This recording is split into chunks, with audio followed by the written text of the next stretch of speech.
بأخلاقه بسلوكاته ولو بكلمة ولو بآية يبلغها من كتاب ربنا عز وجل. فكل أب داعية في بيته، وكل معلم داعية في قسمه، وكل مدير داعية في شركته، وكل شيخ أو مار في الزنقة أو في الشارع داعية في حيه وشارعه. يجب أن نتعاون جميعا على تغيير هذا المجتمع بهذه الدعوة المباركة التي يقول فيها ربنا عز وجل: ادعو إلى سبيل ربك بالحكمة والموعظة الحسنة وجادلهم بالتي هي أحسن. إذن التبرج، يقول العرب تقول سفينة بارجة. ما معنى سفينة بارجة؟ بوطي عريان ملفوف ما كان والو. تشوف غير الشركات تاع ليسونس وبغى يعطيها. يا ربي إن شاء الله يحفظ كاع أولادنا إن شاء الله تعالى يا رب، وما يروحوش إن شاء الله يقعدوا في بلادهم. والآن تاني تسمع قال برج فالكون، يعني كاب فالكون، الله يحفظنا يا ربي في هذا الصيف يا أرحم الراحمين يا رب العالمين. أو برج بوعريريج، أو يعني البرج ما هو؟ يعني ذاك الجزيرة الصغيرة التي تظهر لك للعيان. إذن فكل شيء يظهر فعنده المعنى في اللغة هو هذا التبرج. إذن فالمرأة لما يقول الله عز وجل متبرجة، أو أن يقولها مرة ينهاها على التبرج بأنها لا تظهر ما يجب إخفاؤه. وبين محمد صلى الله عليه وسلم لأسماء رضي الله عنها قال: المرأة إذا بلغت لا يجب أن يظهر منها سوى الوجه واليدين حتى لهنا والرجلين حتى الكعبين فقط، وعد الرجلين مختلف عند أهل العلم. احنا زعما رانا مع الساهلين. أيسر الفتاوى وأيسر التفاسير هي أن الوجه واليدين والرجلين. فهناك يعني علم آخر وذهب إليه ابن عمر وغيره من العلماء الأجلاء، وعلى رأسهم الآن من توفوا مؤخرا الشيخ بن باز رحمه الله وغيره، أن حتى الوجه فهو زينة، وهذا له سنده في تفسير القرآن. ولكن عند عبد الله بن عباس أن الوجه ليس بزينة. فالعلماء اختلفوا على الوجه زينة ولا مش زينة، يعني مش على أمور أخرى. نسأل الله ربي يعافينا ويعافيكم. يعني نشوفوا العروسة في يوم عرسها تخرج شبه عارية في يوم عرسها، وترقص مع زوجها أمام أصدقائه وجيرانه وأصحابه في ليلة دخلتها. ومن المفروض أن العروسة كانت أشد حياء من يعني في ليلتها. يعني كانت المرأة يعني في وقت والدينا، ولو أن هذا الشيء ثاني مخالف للأعراف، كانوا يديروا الوزير التعليج جون تعطوك ما يعرفوش. وكانت المرأة تخرج بالكساء قايسينها فوقها ما يبان والو، يجي الوزير يعبزها ويدخلها. طبعا هذا ثاني مش مليح. ولكن المرأة باش تشوف العروسة أشهر من بعد ولا شافوها النساء لي بري بروش باش تشوفوها. فكانت واحد القيمة واحد السر كان عند المرأة، واحد الحق من حقوقها لا يعلمه إلا تبارك وتعالى. فحتى أصبحنا يعني المرأة نهار عرسها يعني تتكلم أي شيء وتقهقها وترقص. نسأل الله ربي يهدي الجميع يعمل له. وحاسبين روحنا هذا سيفيليزاسيون، هذا تقدم. والله ما تقدم، هذه حيوانية، هذا خروج عن الأخلاق، خروج عن الآداب الإسلامية، يعني تولي عن ما جاء به محمد عليه الصلاة والسلام. فأوصي ابنتي وأوصي أختي أن المرأة عزتها وكرامتها وقيمتها عندما تتبع وجه به محمد عليه الصلاة والسلام. لا راكي باغية ما تنغبنيش، عليك بما جاء به محمد عليه الصلاة والسلام. لكي باغية تنجحي في الدنيا والآخرة، عليك بما جاء به محمد عليه الصلاة والسلام. إذن غير متبرجات بزينة. عندنا في سورة أخرى يقولنا الله عز وجل: ولا تبرجنا. خاطب طبعا هنا قال لك الخطاب طبعا نساء المؤمنين، ولكنه هو خطاب عام لا يراد به خصوص السبب ولكن عموم اللفظ. ولا تبرجنا تبرج الجاهلية الأولى. كانوا يديروا غير هكذا فرارة هنا ويخلوا صدرهم يبان زمان. فدروك انت تشوف حاجة واحدة أخرى، جين سيري وقمجة سيري وفرارة. يا جماعة هذا حجاب سبحان الله وبحمده. يعني غير ديري جلابة وخلي راسك يبان خير. ما خير جلابة وراسها يبان ولا كل شيء سيري وراسها مدرج. يعني مش هذا يليق. الحجاب ما يكونش مضيق يبين، وما يكونش شفاف، وما يكونش ترانسبارون، وما يكونش مزخرف في الألوان يجلب. الحجاب له شروط أيها الإخوة أيها الأحبة. ولهذا ندعو إخواننا التجار. احنا الكلام نعرف اللي ما يفوتش كثير، يعني بنياتنا وراهم يديروا ويتبعوا التراك ويتبعوا، ولكن احنا خصنا ناس تعمل. مثلا الناس تجار اللي راهم يتجروا في هذه الملابس، وإن شاء الله نسأل الله سبحانه وتعالى تكون عندنا مصانع الجماعه لي جان راهم قلعوا الحمد لله رب العالمين الفوائد الربويه، يعني الحمد لله لله الحمد والمنه، يعني انقلعت من اللونساج ولله الحمد والمنه. وما يرحم والديكم ما تسمعوش البعض اللي عاودوا قالوا لا ما زالت، يعني ما زال كاين الربا ودخلوا لداخل. يعني انت شوف انت روحك، انت راك باغي تدي على اللونساج هذه، يعطوك مال، البنك يعطيك مال بلا ما ترد دورو تاع فايده. مهمتك هنا ادي ان شاء الله حلالا مريئا هنيئا مريئا بعون الله سبحانه وتعالى. تقول لي ان الدوله يعني تنازلت على الان% تاع الربا اذا رانا في الربا، نقول لك ما تدخلش، ولو حبيت تدخل يعني مشكله، لان نقولوا كاع كل شيء حرام، لان الاموال تاع الخزينه كاع تتعامل يعني بالربا مع البنوك العالميه، يعني ما كانش دوله اليوم في العالم راهي سالكه من هذه الامور. ولكن انت شوف روحك، انت الان وقفت العلماء الحمد لله رب العالمين في بلادنا الحبيبه. اذا يا جان ما تقلقش، روح دير الكريدي وروح دير ما تجيبش لوطو وتبقى غير تكروا الوطا تحطهم في التروطوارات وتقولوا الوي. خصنا الناس اللي تجيب دير مشاريع تاع عمل، خصنا الناس اللي تدير مشاريع تاع عمل. روح فكر دير حاجه تنسج الحجاب، ما هو حجاب يخوف، البنت مولات 20 طون ولا دايره ميديسين ولا 22 ما تخافش منه، ولكن فيه شروط شرعيه، يعني شباب ومليح وعلى الطريقه الجزائريه، ولكنه يستجيب للضوابط الشرعيه. ديروا يا جماعه وديروا بيبليسيتي وبينوا لبناتنا ووليداتنا، بينوا لبناتنا وبناتكم وخليهم يشروه بثمن لباس ويتحجبوا الكثره الكثيره بعون الله سبحانه وتعالى. هذا عمل. اذا التبرج منهي عليه في شريعه الله سبحانه وتعالى. زيد وأن يستعففن، تكلمنا وأن يستعففن خير لهن والله سميع عليم. زيد قلنا هذه ليس طبعا. شوف كأن السياق يعني يخرج لنا من كلام إلى كلام. أنت لما تسمع هذه الآية الكريمة ليس على الأعمى حرج ولا على الأعرج حرج ولا على المريض حرج ولا على أنفسكم أن تأكلوا من بيوتكم. لما تسمع هذه ليس على، قلنا الحرج هو الضيق في اللغة العربية، يعني كما جاء في سورة الأنعام الذي يصعد في السماء كأنما يصعد في السماء. زيد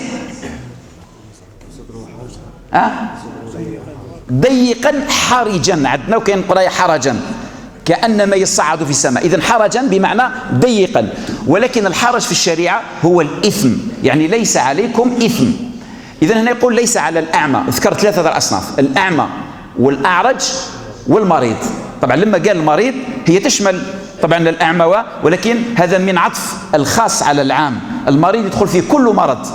ولكن لما تلقى هذه الآية ذكرها ربي عز وجل في سورة الفتح على أن هؤلاء ليس عليهم حرج في الجهاد في سبيل الله عز وجل.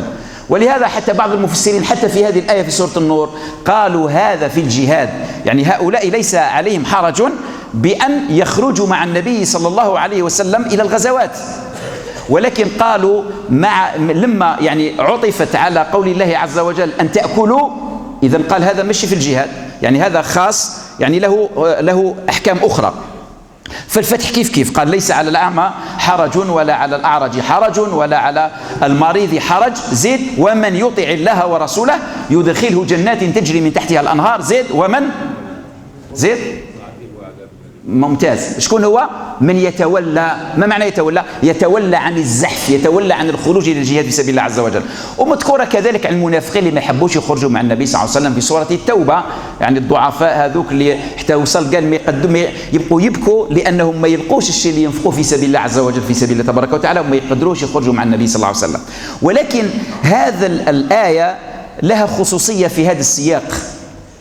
قديما أو في وقت النبي عليه الصلاة والسلام، هذه أحكام لنا مليحة، كانوا هذه الأصناف الثلاث كانوا يعني لما يجوا ياكلوا، شوف سبحان الله الصحابة كيفاش كانوا رضي الله عنهم. يقول لك كان واحد لما يجي مثلا أعمى باغي ياكل مع واحد في الطابلة، فما ياكلوش معاه، يخافوا لا ياكلوا حاجة شابة وهو ما يشوفهاش، يخافوا لواحد أعرج باش يجمع يلقي يساوي الكرسي ويسرح كراعه تكون الهبرة راحت.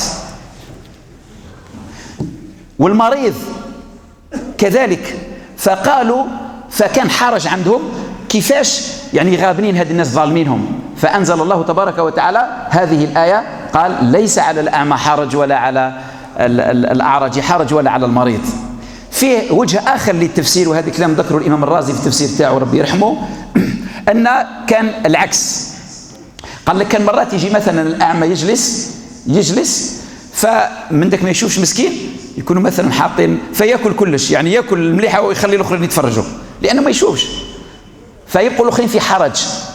أو المريض مرات يجي مريض مثلا يريق ولا مريض مسكين ولا، ففي أمور يعني تقزز الإنسان اللي يكون جالس معه ياكل، يعني يكون ربما مشي ماسح نيفه ولا حاجة، ولا يكون مسكين يريق ولا مش شايفين المرضى، ربي يعافينا ويعافي جميع المرضى. فقال هذا كذلك يقزز جلسائهم، فقال لهم ربي عز وجل لا يعني لا إثم عليكم، لا جناح عليكم أن تأكلوا. ما معنى هذا أيها الإخوة؟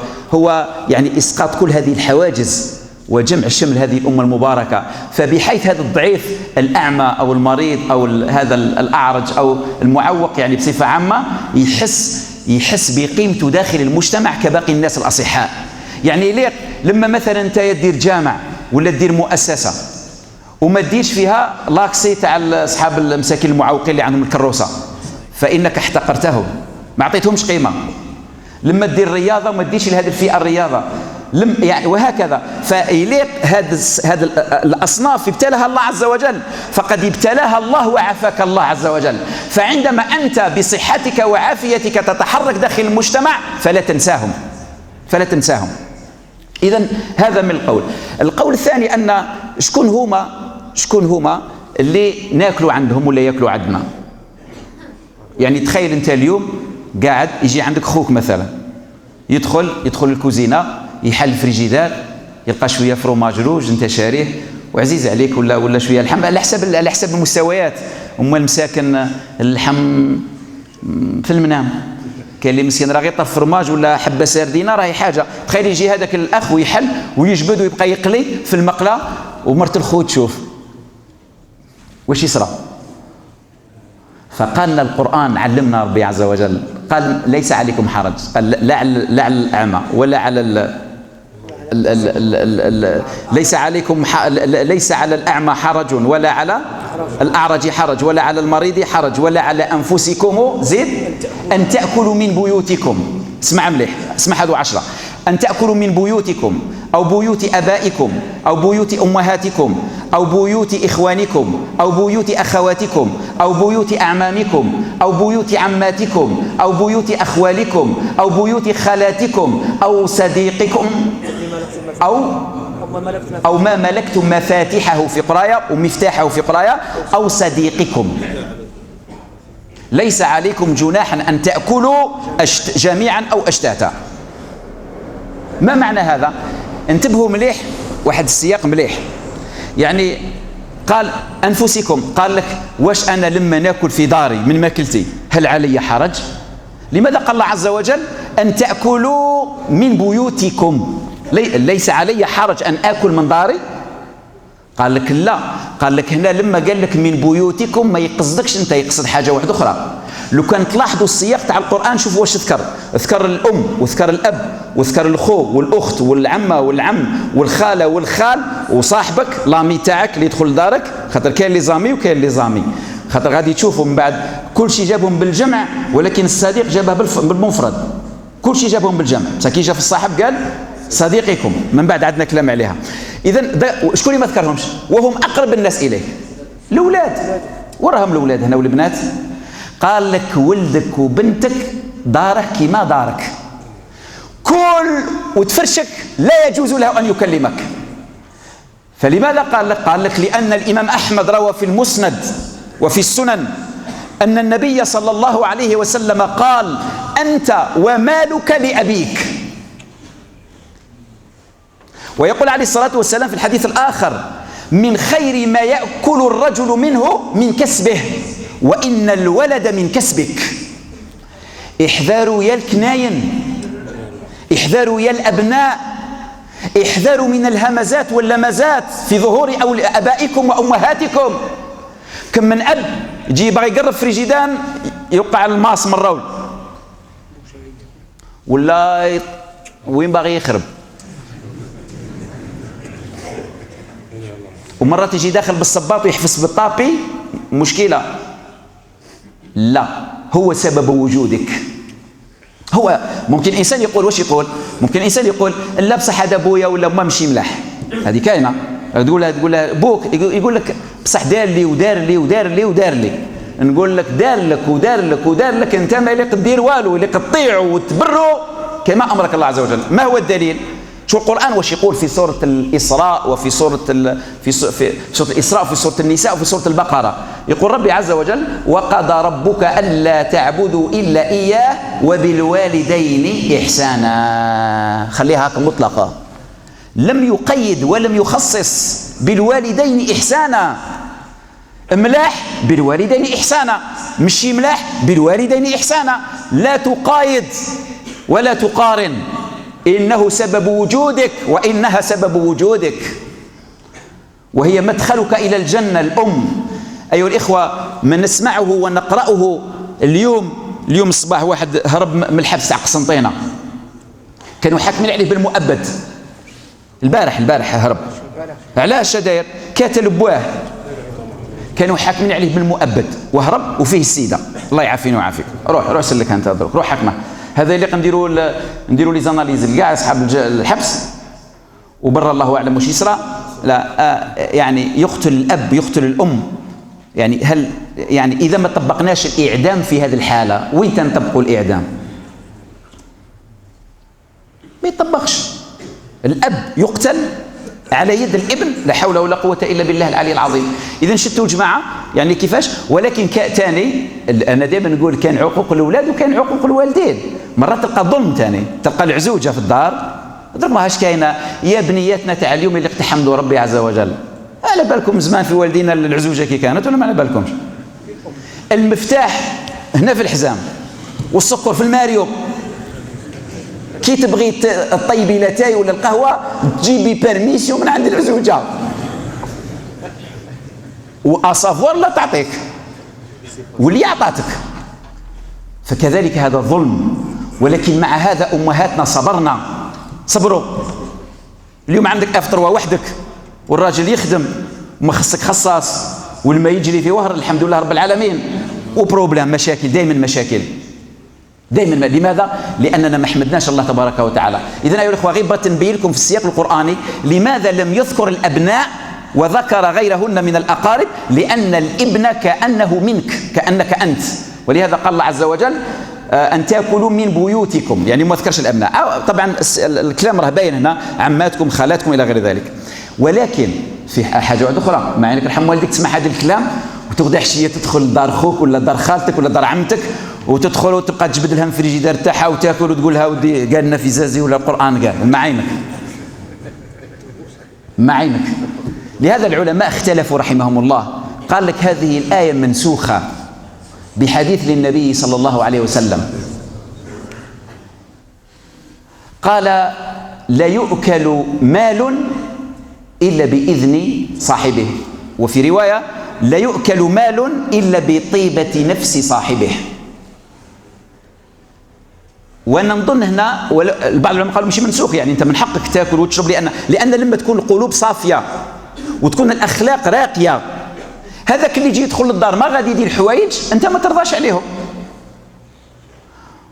ولكن مرات لما يكون المجتمعات شويه مرونه، حتى اصبحنا نشوفوا باللي واحد قريب يخون قريبه، مش ياكل يخونه، يدير له بروغرام يعرفه وين خارج ولا يروح للدار ويسرق له مرته الى غير ذلك.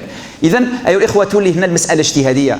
الانسان ماذا به يدير حاجه يستاذن، يسلم ويستاذن، وما يديرش حاجه تزعج الاخر. ولكن من الناحيه الشرعيه ان هذا الامر مباح.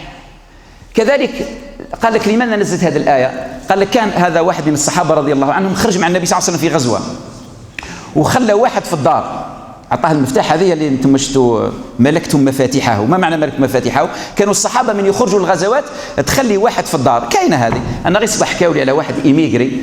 هذه الايميغري يا ربي يبارك لها في بيتها وفي رزقها، والله يجازيها كل خير. قالوا لي مخليه عائله عندها وليدات، هذه مده 12 سنه باطل في الفيلا تاعها في بلجير، جواريني هذا 12 سنه في سبيل الله عز وجل مخليتها. ولكن هذه اللي تسكن ثاني امراه طيبه، كل يوم